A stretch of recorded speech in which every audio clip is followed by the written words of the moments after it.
Ok tout le monde, comme prévu, il est 4 heures, je pars pour mon petit 24 heures sous la pluie en forêt. Tel que prévu, je n'ai que mon petit sac de hanches, c'est tout. Pour ceux qui se demandaient aussi, j'ai pas dit qu'est-ce que j'amène de mon papa et ma maman. J'amène une seule boucle d'oreille que mon papa m'avait donnée il y a longtemps, qui me reste. J'ai perdu l'autre. Il me reste pas beaucoup de choses de mon papa, mais ça me reste. Et j'ai cette bague de ma maman qui fait très sorcière Halloween d'ailleurs. Donc je pars avec ces deux objets-là. Mes vêtements et mon petit sac. Et puis c'est tout. Et je m'en vais passer 24 heures sous la pluie à me faire un petit abri d'urgence, un petit feu, puis à célébrer la vie de mes ancêtres. Bye! Allô tout le monde! Alors déjà pour commencer, en chemin, en marche, là, dès que j'aperçois des bouleaux, particulièrement des bouleaux tombés, que je me sens vraiment mieux de prendre l'écorce, je vais bourrer mes poches, mais genre bourrer ma grosse poche de laine, de écorce de bouleau qui va être définitivement... L'écorce de bouleau va être ma meilleure amie pendant ces 24 heures solo. C'est mon choix numéro 1 pour partir des feux en forêt.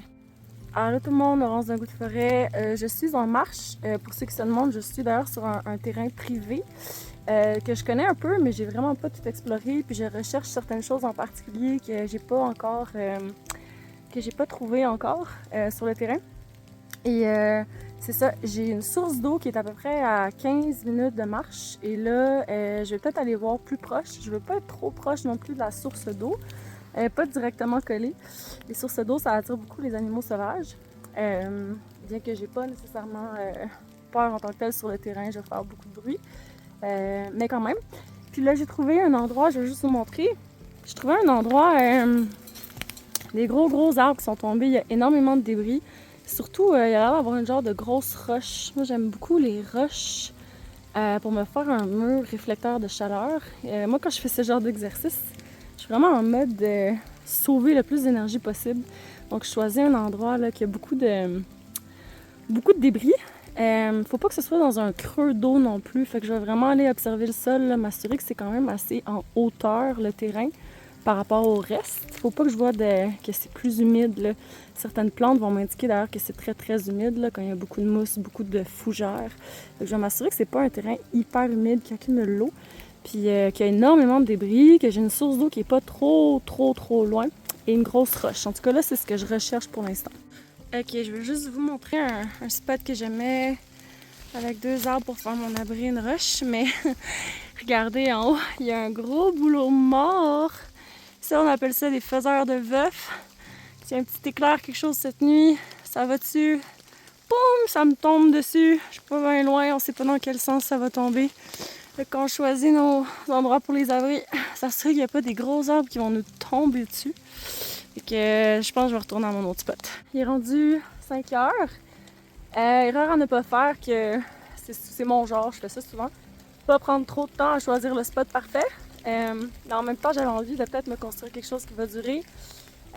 Donc là, regardant la lumière du jour qui baisse, j'ai pas d'ampe frontale. Je vais travailler avec ce que j'ai trouvé. J'ai trouvé un spot avec une grosse roche, beaucoup de débris à côté avec lesquels je vais travailler.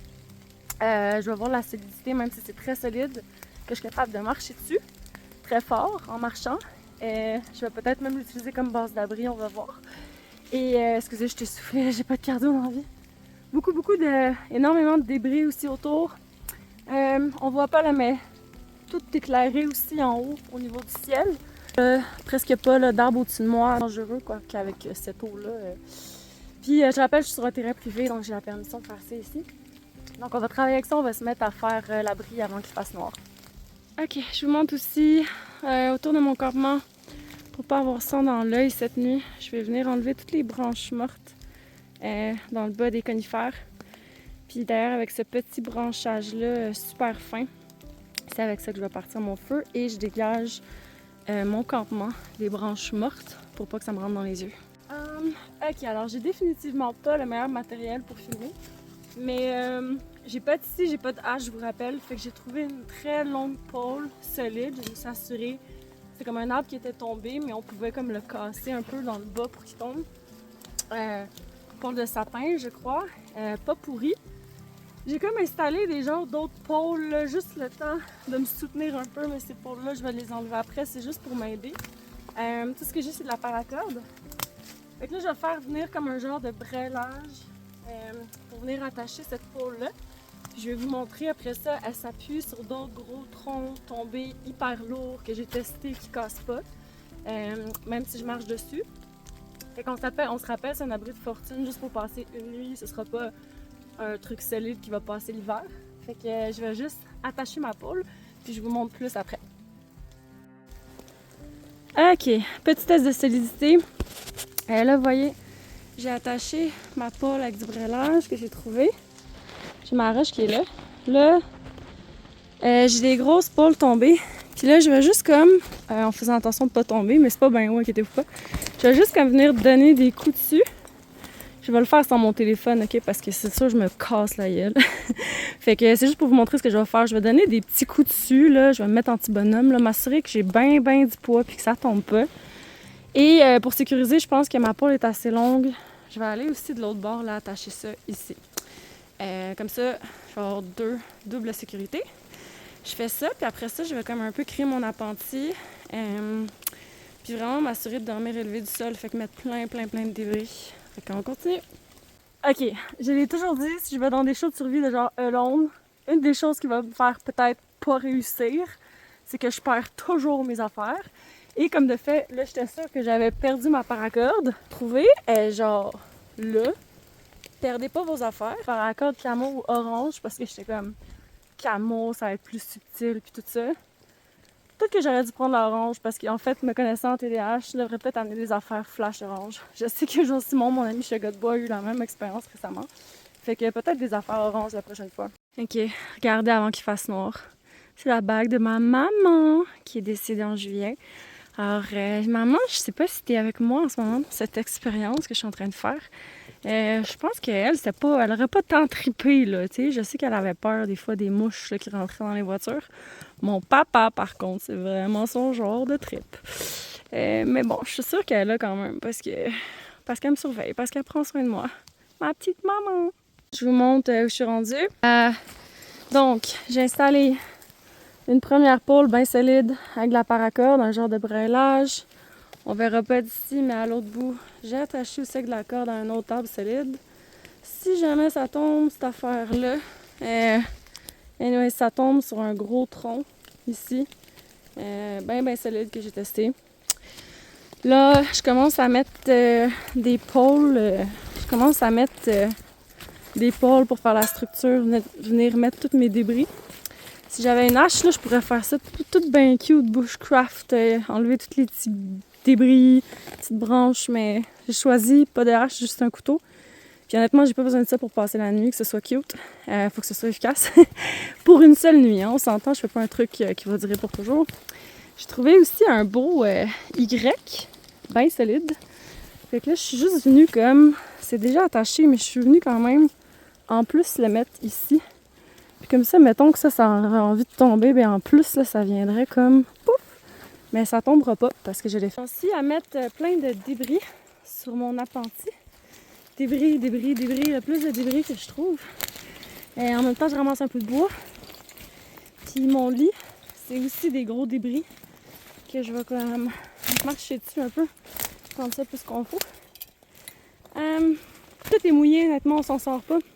Je risque de finaliser avant la tombée du jour avec du sapinage. Il y a beaucoup d'arbres de sapins qui sont tombés ici, qui sont encore verts. Fait que je vais essayer de favoriser, vu que c'est juste un exercice, on n'est pas en vraie survie, là, je vais favoriser de trouver tous les arbres verts.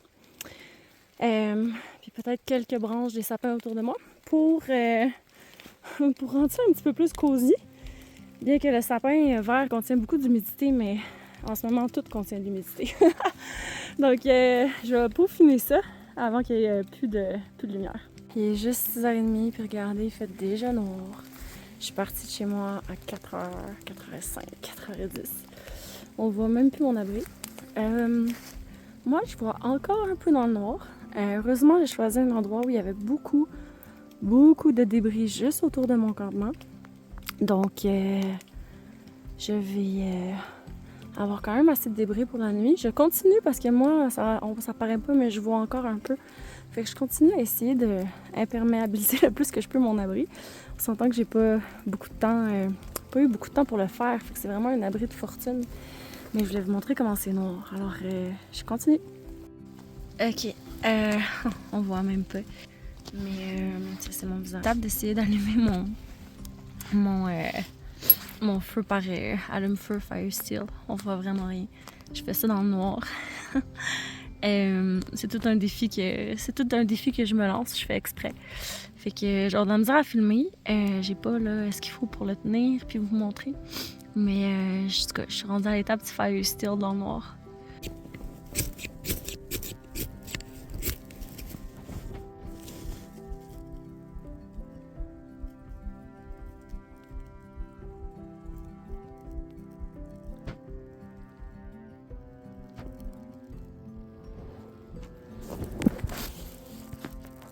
Ça y est les amis, on va essayer de pas perdre ça, ok? Alors là au moins on a un feu.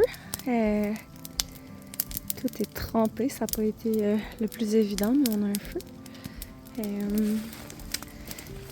On a la petite couche ici, l'abri. Je vais voir si je pense que je vais continuer à aller récolter un peu du matériel. Le temps que j'ai une petite braise, je vais... ça paraît pas bien, mais je recouvre aussi, je fais un genre de toit un peu haut au-dessus du feu, là, essayer d'éviter que s'il y a une grosse pluie, que je perde tout. Donc on en est là pour l'instant. Je vais juste vous montrer mon petit abri.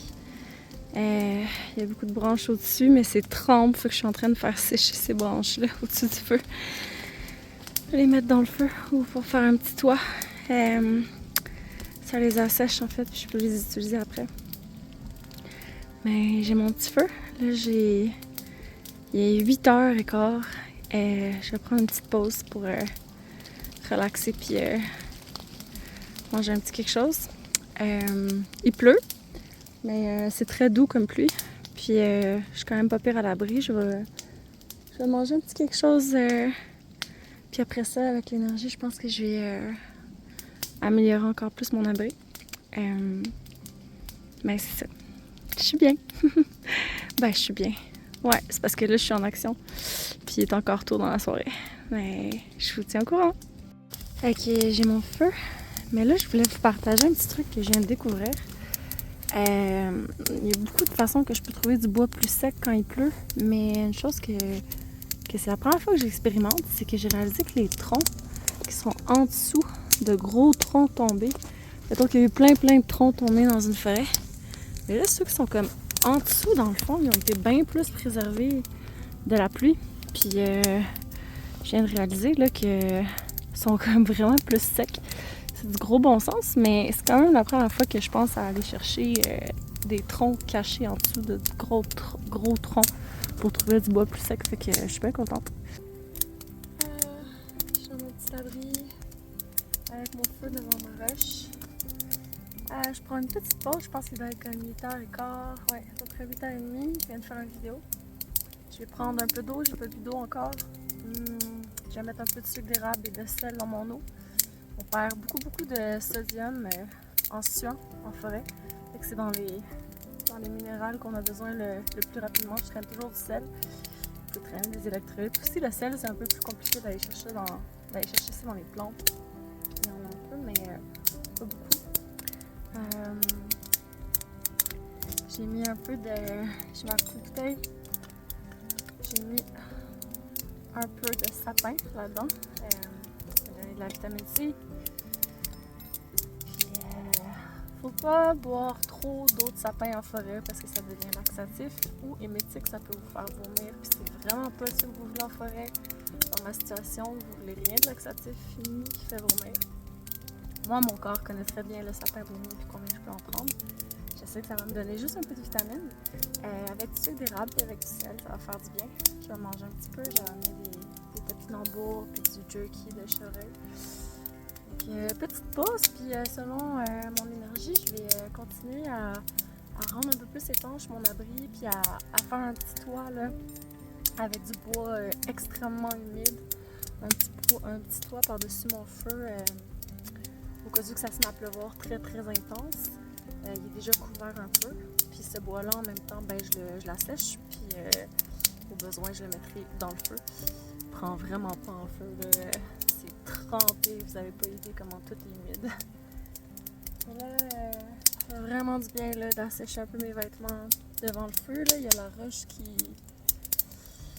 la roche qui reflète la lumière. Je pense avant de me coucher, je vais essayer de comme faire le feu plus sur le long là, pour que c'est pas vraiment près de mon corps. Donc, peut-être de la soirée, je vous donne plus de nouvelles plus tard. Regardez là, j'ai la lune qui sort. On est l'Halloween, Samhain. J'ai la lune, j'ai mon feu, j'ai mon abri. On continue à améliorer le campement tant qu'on a de l'énergie. Ok. On continue. Mon petit feu. Et la lune. J'avoue que là, c'est un beau moment. Je sais pas comment je vais me sentir à 3h du matin. Sans couverture, sans sac de couchage. Je voulais me prendre des petites roches à chauffer. J'ai oublié de me prendre des roches, mais j'ai mes bouteilles d'eau que je vais faire chauffer comme bouillotte. J'aurais pu faire le même principe avec des petites bébés roches. Je vais voir si j'en trouve. C'est dans les choses que j'aurais dû faire dès le début. Il y a des choses qu'on sait comme ça, puis que dans le feu de l'action, on oublie. Fait que c'est l'expérience. Et regardez comment c'est beau. Joyeux Halloween tout le monde! Joyeux Samhain! Regardez, là, je suis sur un petit projet de construire un petit quelque chose pour l'Halloween. Je vous montrerai, mais je voulais surtout vous montrer ma torche de canoë que j'ai préparée celle-là avant de partir, qui m'éclaire beaucoup. Il y a beaucoup de vent. Mais dans le fond, j'ai mon feu. Et là, pour m'éclairer avec mes petits projets ce soir, j'ai cette torche-là que je viens de partir. Je vais regarder l'heure. Puis ça, c'est une petite quenouille, c'est pas les grosses. Là. J'ai pris juste le pogo, mais il y a deux sortes de quenouilles. Là. C'est ceux qui ont des plus petits pogos. Fait que je vais voir combien de temps cette torche va durer. Regardez ma petite quenouille. Ma petite torche de quenouille. Bébé torche. Dans le fond, c'est juste un genre de pogo de quenouille que j'ai fait tremper dans l'huile vraiment longtemps.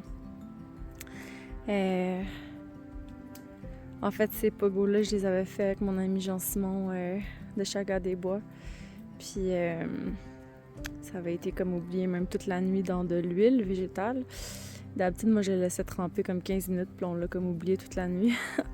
Puis en fait, ça éclaire plus longtemps.